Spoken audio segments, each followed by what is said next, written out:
What's up, babes? Can y'all believe that we're already in eclipse season? You can feel the effects of the eclipse 3 weeks before, which is now, like 2 weeks ago. You can feel the effects of the eclipse 6 weeks to 6 months residually, and then even a year after. And then, depending upon where you have the specific placements that we're experiencing, you can feel shift and change for the rest of your life. So, if you have Virgo, Aries, or Pisces placements, this next 18 to 24 months is going to be a very exponential time for you. I encourage you to research your chart, research your houses, and see how these placements will be impacting you. The Virgo full moon lunar eclipse is on March 13th and maybe March 14th, depending upon where you are located. But the overall theme is you tried it, it didn't work, and now what? We already got messages flying out. Cycles is the main energy that's coming in with this reading. Fates, karma, something ending, something beginning. You tried it, it didn't work, and now what? It's so easy for us to say that we're doing the work, and it's so easy for us to say that we're making the necessary commitment or sacrifice, but it's always evident. The proof is always evident. If it's actually been being tackled, administered, or achieved, it's always evident. Um, in the spiritual community, oh, I've been doing my work, I've done my shadow work, I've blase woo, but you still get triggered by the exact same things, and you still respond in the same way that you would have at the beginning of your journey. Oh, I've been on my health journey, my skincare journey, whatever it is. But if you've been doing something in opposition to that, that may be why the plan is not working. And that's what the Virgo full moon eclipse is really coming through to show us. We'll also be needing to pull out any roots from behind the scenes that may be helping grow too many weeds into the garden that we're trying to create. As Virgo is an earth sign, and it's all about the nurturing of your ecosystem, your health system, your mental, your physical, your gut health. Your gut is your second brain. So, not even so much about what you are eating, but what are you feeling about the things that you are eating? How are you feeling about the things that you're putting into your body? Whatever is not working is more than evident. It's been more than evident for the last few months, and now is the time for you to make the decision to let go or be drugged. This is the biggest case of knowing what you don't want is just as important of knowing what you do want. And this is may have been a series over the last 6 months or maybe even longer, because the Aries eclipse that we're going to have March 29th, which I will have another video for, that is going to be the final eclipse in that eclipse series that we've had for Aries and Libra for 18 months. But this first eclipse, March 14th, is going to be the first one in the Pisces and Virgo nodal shift. So it can feel as if uh, you've been kind of pining over what you need to do, what you want to do, and then maybe even materialized it. Maybe you've manifested it, and now you're realizing, I don't want this at all. This is what I thought I wanted, and it's not what I wanted at all. It's a dream that's turned into a nightmare, and I'm ready to materialize and manifest something else. Um, your spiritual gifts may be heightened at this time. Clairaudience, specifically. If you've always had clairaudience, it just may make more sense to you. If you're hearing a song that you have been hearing in repetition, or you've not listened to it in years, so you don't know why the song is here, go look up the words. Listen to the song again, but then go look up the words. I guarantee you there's probably a message for you. You also may be able to hear into other people's conversations, because we're still in Pisces season. The nodes are in Pisces and Virgo. So really nothing can be hidden from you, especially if you're attached to the ethers. So you might be able to tap into people's conversations, and you're not even in the room, you're not in their house, but you were able to hear exactly what they were saying about you. Virgo and your sixth house placements are going to be the ones that receive most of the impact from this eclipse series, as well as Pisces placements in your chart and the 12th house. Sixth house is your daily routines, health, regimen, the food that you eat, your diet, your exercise, your office.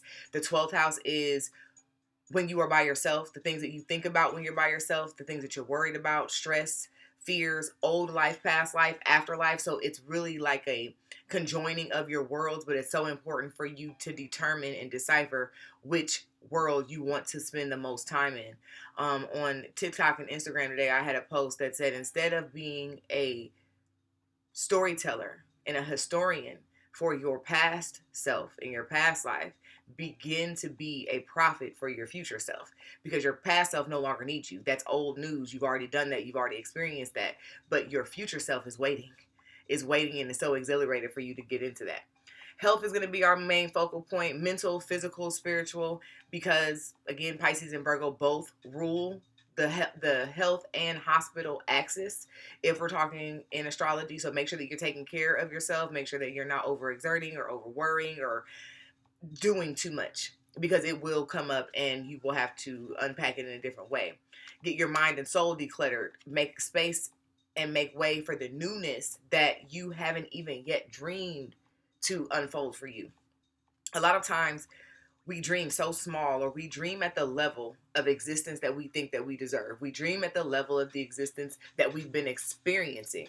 So when we have the capacity or the opportunity to dream bigger, we might even say, let me shrink it in. One of my favorite shows, Blanca on Pose, tells Angel at one time, well, sometimes it's better to dream small. That way you keep your dignity. And that's a real thing, right? But not right now. Not right now. Where we are right now, you need to dream as big as you possibly can, and then allow your higher self, who cannot tell you everything. They cannot divulge to you everything that's getting ready to unfold. You just have to have faith and walk that way, walk that walk. So make space for the things that you haven't even dared to dream yet. You didn't even know that you had the capacity to dream yet, by getting rid of the stuff that's old news. Virgo always highlights the real. If you know a Virgo person or a Virgo placement in your life, they're always keeping it real. I typically tell my clients, my favorite Virgo that keeps it real has a segment on his show, the Dave Chappelle Show, when keeping it real goes wrong. Because sometimes you can keep it real to a fault. But this Virgo eclipse is highlighting all of the reality checks that need to be conquered, that can no longer be swept under the rug, that can no longer be ignored. The eclipse is going to highlight the subconscious blockage that is sabotaging you. Like I mentioned earlier, you may say that you're doing the work, but then if behind the scenes you're doing something in opposition of what you're trying to create, then that's what's going to be the more buoyant figure and the more buoyant expression of your experience. Not what you say that you want to do. What are you actually doing? If you want clearer skin, are you actually drinking and eating the foods that support you in that and doing skincare? Or are you doing skincare and then eating like SHIT and expecting for there to be some sort of miracle? Virgo is here to help you plan the future. Pisces is the unseen. Pisces is ruled by Neptune in modern day, which are the eyes of God, the invisible empire, the empire that cannot be seen but can only be felt. And Virgo is the very tactile, I gotta touch it, I have to see it, but this is why it's such a good mix of the two energies right now. Virgo is helping us plan for the future, because remember, now we know what we don't want. That cycle has showed us what needs to stop, what needs to begin in order for us to have what we want. Not to mention, we still got Pluto just now settling into Aquarius. It won't fully settle into Aquarius for the next 2 years, but it's been showing us how uncomfortable our life can be if we keep shrinking ourselves and not tapping into our natural gifts and abilities and wherewithals and sharing our information. And then it's also showing us how dope we can be if we just forge ahead.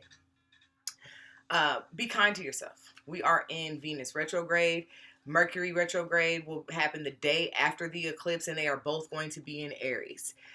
I've been calling this the second Christmas for the alchemist. Well, I guess the first Christmas if we're going from the beginning of the year to the end. So it's the first Christmas for the alchemist. It is the return of what you have lost. This is the energy of Job. This is the energy of, you had it all, you lost it all, you doubted it yourself, you doubted your relationship with the Most High, you doubted your relationship with your spirit guides, and now you're being replenished because your relationship is so personal. This is now an experience that is so personal that nobody can take it from you, nobody can redefine it for you, and nobody can make it be anything more or less than you want it to be.